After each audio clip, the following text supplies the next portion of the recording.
2, 1. What's good, Council of Comics? Welcome. We're here at the Alterniverse. They have a Halloween event going on. There's a bunch of guest artists inside. We're going to go in and check it all out, all right? Come on, let's go. Hey everyone, it's me, Joey, and you're watching the Council of Comics. Hey, welcome to the event. Here we are at Halloween Comic Fest 2024. Giving away some comics instead of candy, but of course, there's some candy too. Come on down. See everybody soon.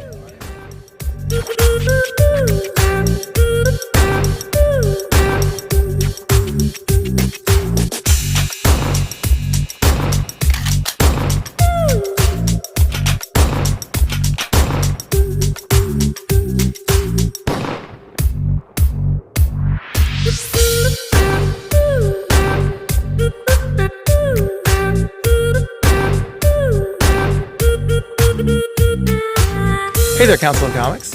Welcome to The Haunted Box. I'm here with AC Medina, and we've got John, and we've got Mina, and we're talking about, what is it called again? Abattoir 6. Abattoir 6. What is Abattoir?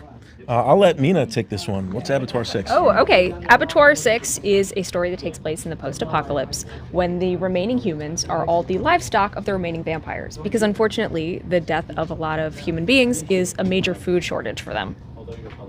Yeah, it's kind of a bummer for the vampires. Yeah. So they're raising them like cattle? Yeah, they've all had to become factory farmers instead of the beautiful freelance lifestyle that human victims of vampires used to have. It's like Escape from New York with the prison break mindset and a Mad Max future. Hey, Council, we're back, and this time we're with Damian Torres, artist extraordinaire. Maybe because I'm a little biased to that Wonder Woman back here. How are you two, sir? I'm doing well. How are you? Great. All right, so what title are you promoting today? Today, not much in particular. I am part of the Haunted Box team, though, so I'm currently working on pages for issue 2. I did the cover for issue 2 as well, and I have a couple of covers and variants over there as well, too. Outside of that, a lot of the stuff I'm currently working on I can't really talk about yet, but there's some stuff coming in next year. I'm working on a graphic novel. It's going to be about a 200-page graphic novel. It's a murder mystery noir story. That's about all I can say about it, but yeah, it sucks because everything's all like NDA right now. Welcome back, Council. I'm here with Joe von Stoddard, and he is promoting The Immortal Coil. How are you today? Be careful, it's not The Immortal Coil, because there's a guy out there who has a book called This Immortal Coil. It's just Immortal Coil. There's a book that he's promoting today called Immortal Coil. By the way, the AC cover variant you did is doing gangbusters, I hear. Yeah, pretty well. I have to put it out. Thank you for reminding me. Yeah, that was kind of... It was an exclusive for actually another comic shop up in New England, but I haven't brought them to him yet. So it was a test. It was an idea, but it did pretty well on Kickstarter and tends to draw people in that one. Good, you chose the right time and the right place. But we have the Alterniverse exclusive variant. We got the Dressed, the Virgin, and the Silver Foil. Silver Foil. And the original artwork. Welcome back, Council. I'm with Ryan G. Browne. You know him from his work on Ninja Turtles. You know him from his work on Transformers. You know him from that Masters of the Universe. Yep. Last Ronin, Usagi. Okay, the most important one, Murder Hobo. Yes, definitely. Murder Hobo. That is the big book for the next year. We are relaunching. Fingers crossed everything with Image is going to go through. Supposedly after issue 4, they're picking us up, and we're going to relaunch all the old issues, the one big compendium, and then under Image after issue 4. Supposedly, that is the rumor going around. Fingers crossed. I'm excited. I love it. Yeah, so am I. Yeah, there's all kinds of merchandise talk. Toy line. We got the prototype for the first toy the other day, which was unreal. The same guys who designed the Ninja Turtle toys did our toys. Possible video game, like little app game kind of thing. There's a bunch of talk right now. Again, it's all talk, but we'll see. Fingers crossed.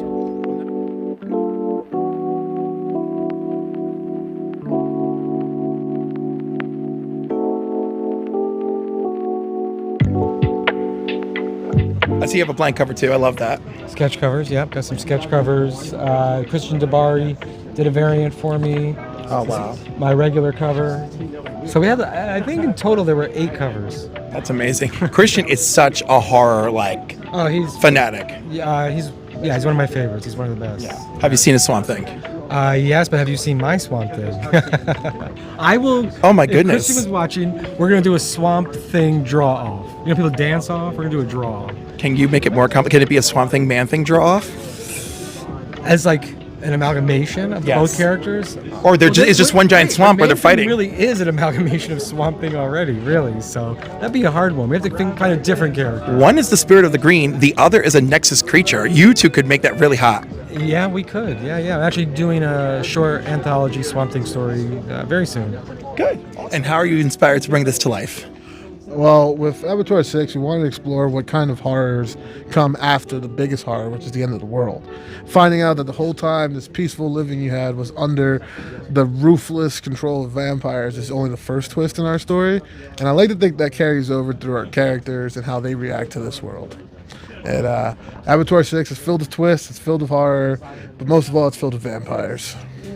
Lots of hungry vampires. Well, now that you said Abkane, what kind of weapons do you hope are accessible in the arsenal? Lots of battle axes and swords and all kinds of things that chop people's heads up. Flamethrower? Would there be a flamethrower? That'd be fun. Yeah. I mean, come on, it's just like D&D, you know, fireball, boom, everybody blows up. Yes, exactly.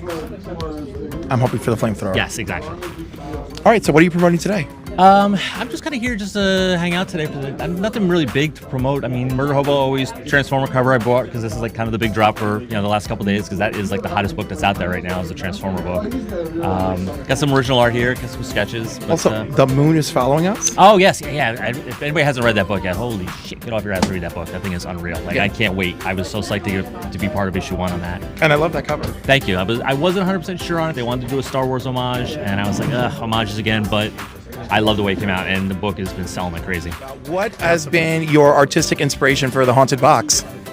Jose Gonzalez, who was a prominent artist back in the classic Vampirella comics.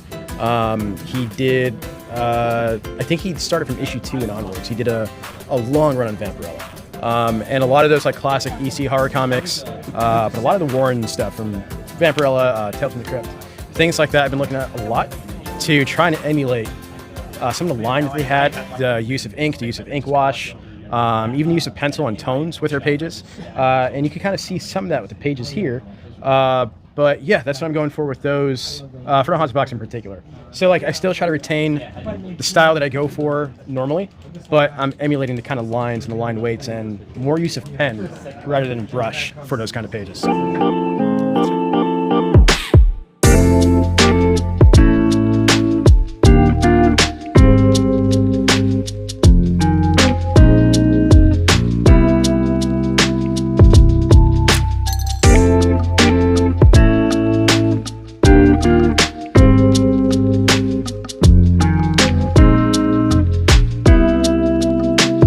Appreciate your Powerpuff Girls Wolverine homage cover because every time I see you do a Wolverine homage, all I think is I haven't had you do one for me and I want one. I know, I'm kind of surprised. I'm really shocked that after all these years I haven't done one for you. So, but the Powerpuff Girls, I didn't think it's only been 1 year since I decided I wanted one. Yeah, but I mean, after all the years I've known you, all the commissions, come on. I know, but Supergirl and Jimmy is like the cream of the crop. That was still one of the hardest ones I've ever done too. I love it. I love it. I brag about it. You saw me repost it. I know, that's still one of the most painful ones to ever do. It was tough. It was great. Parademons chasing Jimmy and Supergirl. It's great. Yeah, so great.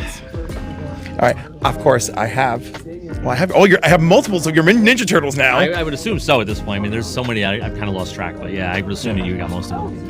I do. A lot of them, were sacrificed to comics curing cancer, but that's okay. Well, I can always get you more. Don't worry, I got boxes at home. Don't tell anybody. Although you want extra Murder Hobo, so let's keep that. Yes, sure. All right. And how can people find you online? ZombiePets_RGB is on Instagram, and then Zombie Pets pretty much everywhere else. Twitter, Facebook, all that stuff. It's all under Zombie Pets with a Z at the end. All right, excellent. So this is Ryan G. Browne. And of course, Cliff from the Council of Comics. Until next time, everybody, peace. All right, moving back to Immortal Coil. Can you tell us about the book? Sure. Well, Immortal Coil basically marries Norse mythology, sort of told through an eldritch horror lens that takes place in the modern world. And this Earth is the last realm. All the other realms are gone because Odin is not a good person. And to basically save his family and to just finally get rid of Loki, he sort of forced Freya and Thor and everyone to make all these sacrifices to save their little unit. And they've been on Earth for God knows how long, millennia. But Loki's back, and he has found a sliver of the faceless god, which is the offspring of Zazoth, an eldritch god, and he's going to use that to wake up the dreaming god to destroy the world. And so the issue starts off right away. It's not no spoilers. Loki kills Odin in the first 3 pages, and basically everything's going to be left up to his grandchildren in hopes that they realize who they really are in time. So nothing like H.P. Lovecraft meets Norse mythology with absolute power corrupts absolutely. Odin with a blast of I'm still vengeful no matter what universe I'm in. Loki, I love that. Yeah, I mean, this one, my Loki's a little different. He's not a trickster. He's pretty straightforward. He's super honest. He's doesn't want Ragnarok. He wants oblivion. It's like the kid who doesn't want to play basketball with you, so he takes the ball and goes home. So there's not that sort of god of mischief has been burned out of him. He spent thousands of years swimming in a black sea of cosmic tentacles. So it's almost like he went the reverse. It didn't make him mad. It made him sane. I mean, I've been against my fair share of cosmic tentacles, so I understand. There are children here. That one's yours. They're already ruined. Yeah, he is. He's twisted. He's twisted. All right, how can people find you online? Easy. Any social. I'm on all the socials, G Von Stoddard or G Von Stoddard Art. Just put my name in, it'll be there, or you can go to my website, gvonstoddard.com. Awesome.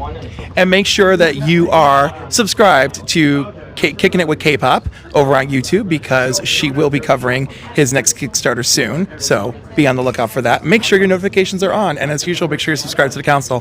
Thank you again for joining us. Thank you for being in with us today. Thanks, Cliff.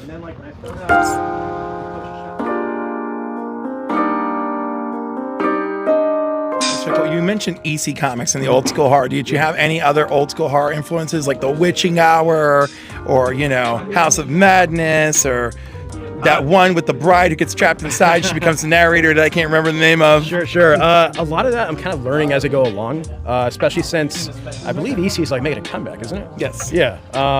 So yeah, things like that. Like I'm trying to do more research into it. Trying to read more of those like classic books. Heavy metal, I think, is also a big influence. A lot of the classic heavy metal comics, but also the animated film too that they put out in the 80s. That was amazing. Yeah. So like a lot of that. I love a lot of the old school books. A lot of old school like Conan and Red Sonja and things like that. John Buscema, or Buscema, however you pronounce his name. But the world's still waiting to know. I think I've read something where they had a correct pronunciation. Buscema? Yeah. Anyway. Let us know. Let us know down in the comments. So I'd say like those books are the ones I lean towards for the influences. All right, that's awesome. All right, so thank you for joining us. Where can people find you online? Damian Torres Art on Twitter and Instagram. It's very easy to follow. That's about it, yeah. All right, great. Thank you for your time. You got it. All right, later, Council.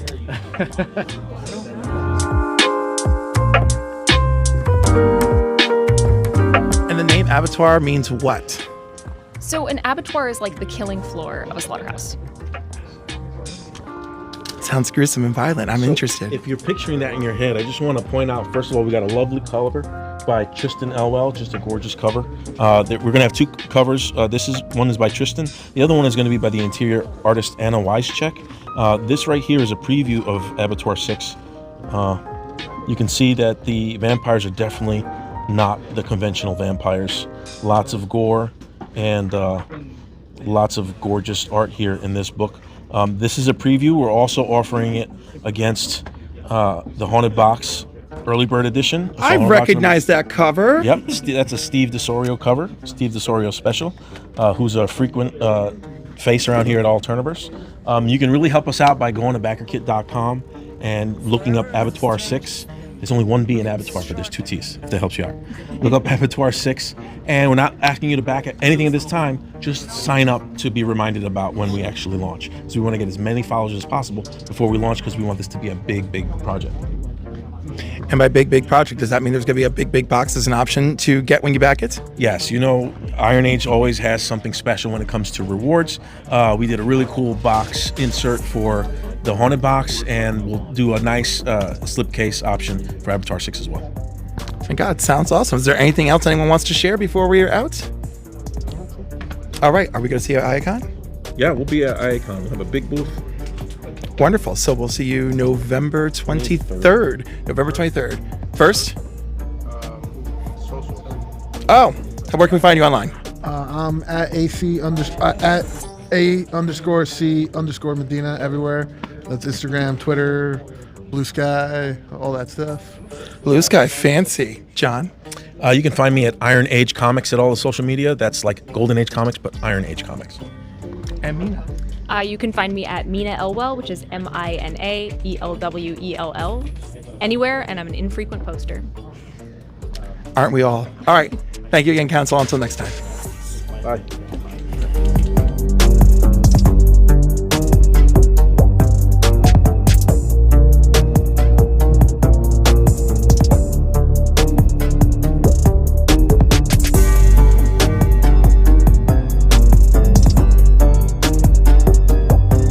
Everybody for coming out today to Halloween Comic Fest 2024, and thank all of our guests, all of our talent. So we'll be doing this again. We have a follow-up event occurring in December. Second Saturday in December, we will be doing our Toys for Tots event. We'll have artists and writers as guests, and we'll be collecting tons of toys for Toys for Tots. So hope to see everybody soon. Thanks a lot. Bye.